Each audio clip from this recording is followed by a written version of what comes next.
السلام علیکم، میں ہوں طاہر ملک۔ گلگت کی بات کر رہے ہیں، گلگت بلتستان کی جی پی کی بات کر رہے ہیں، اور یہاں کا سب سے بڑا مسئلہ ماحولیاتی آلودگی ہے۔ فضائی جو ہوا میں آلودگی ہے وہ سب سے بڑا مسئلہ کہا گیا، اور اس کے ساتھ یہ بتایا گیا کہ اگر اس کو نہ روکا گیا، اس پہ کام نہ کیا گیا تو اس کے بڑے ہی خوفناک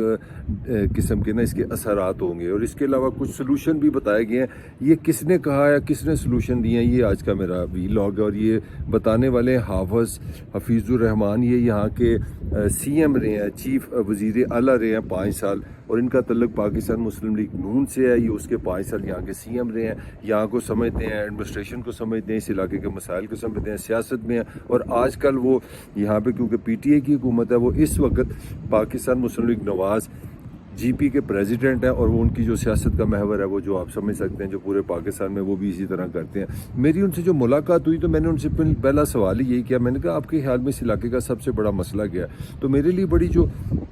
حیران کن بات ہوئی، جو انٹرسٹنگ بات ہوئی، انہوں نے یہ بتایا کہ اس علاقے کا جو سب سے بڑا مسئلہ ہے وہ آلودگی ہے، وہ فضائی آلودگی ہے۔ میں نے کہا یار میں تو پنجاب سے ہوں، میں تو 2-3 دن سے یہ بارشیں، یہ فضا دیکھ کے تو اس علاقے کی محبت میں گرفتار ہوں پہلے بھی، تو یہ تو اللہ تعالیٰ کا ایک انعام ہے اس علاقے میں، یہ تو اتنا خوبصورت علاقہ ہے، آپ کہہ رہے ہیں کہ یہاں پہ آلودگی کا مسئلہ ہے۔ تو انہوں نے اس کا انہوں نے مجھے پھر ساری بات سمجھائی، تو وہ جو میں آپ سے شیئر کرنا چاہ رہا ہوں، انہوں نے کہا کہ سردیوں میں یہ جو گلگت ہے اس کی انہوں نے اگزامپل دی، انہوں نے کہا یہ آپ سمجھ لیے ایک طرف چاروں طرف پہاڑ ہے، اس کے درمیان ایک شہر ہے، تو یہ پورا شہر جو ہے نا، یہ اس پہ سوائے آپ کو دھوئیں کے، فضائی آلودگی کے کچھ نظر نہیں آتا۔ اور ان کا کہنا تھا، انہوں نے کلیم کیا کہ یہ اس وقت پاکستان کا موسٹ پولوٹڈ سٹی بن جاتا ہے۔ وہ اس طرح بن جاتا ہے کہ یہاں پہ بجلی نہیں ہوتی، یہاں پہ جو بجلی ہے وہ پن بجلی سے، وہ پانی سے آتی ہے، اور سردیوں میں جب فریز ہوتی ہے، جب برفیں ہوتی ہیں تو پانی نہیں آپ کو ملتا۔ جب آپ کو پانی نہیں ملتا تو اس کا نتیجہ یہ کہ لوگ لکڑی جلاتے ہیں، جب آپ لکڑی جلاتے ہیں تو ہر گھر سے دھواں اٹھتا ہے، تو یہاں کی سردی بھی بڑی خوفناک ہے۔ تو اس سردی میں ہر گھر سے اتنا ہی زیادہ دھوئیں کی پیداوار ہوتی ہے، اتنا دھواں بنتا ہے کہ یہاں پہ وہ کہتے ہیں ایک بادل بن جاتے ہیں، پورا شہر لگتا ہے جیسے بادل نے اس کو گھیر لیا ہے۔ اور یہ بڑی ایک سنجیدہ بات تھی کہ اب پاکستان کی جو ایک بیوٹی ہے، ایک جنت ہے، ایک خوبصورتی کی پوری دنیا جس کو جانتی ہے، وہ سردیوں میں فضائی آلودگی کا دنیا میں ٹاپ پہ چلا جاتا ہے۔ تو یہ میرا بھی یہی سے کنسرن بنا، اور مجھے بڑی سے دلچسپی ہوئی، تو میں نے ان سے پوچھا کہ یہ کہانی ہے کہ انہوں نے کہانی یہ بتائی، انہوں نے سب سے بڑا مسئلہ یہ ہے کہ ہمارے ہاں یہ جو جی پی ہے یہ پاکستان کی نیشنل گریڈ جو بجلی کا سسٹم ہے اس کا حصہ ہی نہیں ہے۔ ہم یہاں سے پن بجلی بناتے ہیں، پن بجلی ہے بڑی سستی، مگر مسئلہ یہ ہے کہ جب سردیاں آتی ہیں تو سردیوں میں بجلی کا دریاؤں میں پانی نہیں ہوتا، پانی گرتا نہیں ہے، پانی گرتا نہیں تو بجلی نہیں بنتی، بجلی نہیں بنتی تو اس سردی میں تو انسان رہ ہی نہیں سکتا، سوال ہی پیدا نہیں ہوتا۔ یہ تو -10 -5 مائنس سے تو کام شروع ہوتا ہے، اور فار منتھس اینڈ منتھس تو لوگ یہ کرتے ہیں کہ اس کے لیے سارا جب سردیاں آتی ہیں اس سے پہلے یہ لکڑیاں اکٹھی کرتے ہیں، لکڑیاں اکٹھی کر کے پھر گھروں میں رہ کے اس کو جلاتے رہتے ہیں۔ تو میں نے کہا پھر جی اس کا سلوشن کیا؟ انہوں نے کہا سلوشن یہ ہے کہ ہمیں کوشش ہونی چاہیے کہ یہ حصہ جو ہے پاکستان ہے، پاکستان کا حصہ، اس کو نیشنل گریڈ کا حصہ بنایا جائے، اور یہاں بجلی دی جائے، اور بجلی بھی اس طرح سستی دی جائے کہ لوگ افورڈ کر سکے، یعنی کہ متبادل آپ لوگوں کو ایندھن دیں تاکہ یہاں کا انہوں نے کہا اس کے خوفناک نقصان ہے۔ ایک تو آپ پولوشن پیدا کرتے ہیں، دوسرا جو پولوشن پیدا کرتے ہیں اس سے آپ درخت کاٹتے ہیں تو یہاں اور آلودگی پیدا ہوتی ہے۔ تو فضا کو 2 طرح سے یہاں کو اٹیک ہو رہا ہے۔ جب لوگ لکڑیاں صرف اس لیے اکٹھی کریں گے کہ وہ اپنے گھروں کو گرم کر سکیں، تو اس کا مطلب درخت بھی کام کریں، تو انہوں نے کہ یہ 2 وے ایک قسم کا حملہ ہے، اور جس کا حل بہت ضروری ہے۔ یہاں پہ بجلی ہونی چاہیے اور لوگوں کو سستی بجلی ہونی چاہیے تاکہ لوگ جو ہے اپنی جو سردی کی ضروریات ہیں وہ لکڑی سے انڈیپینڈنٹ ہو، پھر جا کے یہاں کی جو انوائرمنٹ ہے نا وہ سیف رہتی ہے۔ دوسری انہوں نے بڑی اس سے بھی انٹرسٹنگ چیز بتائی، انہوں نے کہ ایک اور بھی بہت بڑی تھریٹ ہے اس علاقے کی، وہ یہ ہے کہ سی پیک اگر ہوتا ہے تو بہت ہیوی جو ٹرکس ہیں، جو بڑے بڑے ٹرک ہیں، 16 ٹرالے ویل والے، 32 ویل والے، وہ یہ سارے یہاں سے گزریں گے، اور وہ تقریباً کم از کم 400-500 کلومیٹر سے بھی زیادہ میں سمجھتا ہوں، کم اگر جی پی آپ نکالیں تو 600-700 کلومیٹر وہ جی پی کے علاقے سے گزر کے پاکستان میں جائیں گے۔ تو انہوں نے کہا اگر اتنے جب ہیوی ٹریفک ہوگی، اگر 2 وے ٹریڈ ہوتا ہے، اور اگر چائنا پاکستان کے ذریعے دوسری دنیا کو پاکستان کے راستے سے، گوادر کے راستے اپنی چیزیں بھیجتا ہے، تو سارا جو دھواں ہے، جو پولوشن ہے، وہ تو جی پی میں آئے گی، تو جی پی کا حسن کا کیا بنے گا؟ تو اسی لیے انہوں نے دوسری جو چیز میں سمجھتا ہوں، بڑے کم میں نے پولیٹیشین دیکھے ہیں جو کل کی بات کرتے ہیں، جو آنے والے زمانے کی بات کرتے ہیں۔ انہوں نے کہا ایک تو تھریٹ میں نے آپ کو یہ بتایا، دوسرا تھریٹ یہ ہے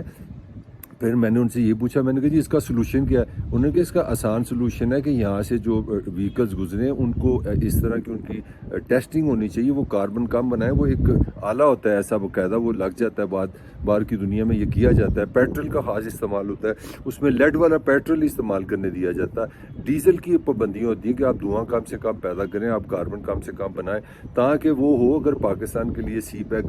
ترقی کا باعث بنے، خوشحالی کا باعث بنے، تو اس کی قیمت یہ نہیں ہونی چاہیے کہ گلگت بلتستان کی جو ماحولیات ہے وہ خراب ہو جائے، تباہ برباد ہو، یہاں پولوشن کے ڈیرے ہو جائیں۔ تو انہوں نے کہا اس کا سلوشن یہ کہ آپ یہاں پہ ایک دو کام کریں، ایک تو وہیکلس کو چیک کریں، جو دھواں چھوڑنے والی وہیکل ہے ان پہ پابندی لگائیں، بڑی سخت چیکنگ ہونی چاہیے، جو انٹری پاکستان کرے چائنا سے، جو بس ہے، ویگن ہے، جو ٹرک ہے، وہ اس سے پہلے اچھی طرح چیک ہو جائے کہ وہ دھواں نہیں دے رہا، نمبر 1۔ نمبر 2، یہاں پہ درختوں کا مزید اضافہ کیا جائے، اس اضافے سے جا کے ہم کسی طرح اس کو بیلنس کر سکتے ہیں۔ تو یہ دو بڑی ہی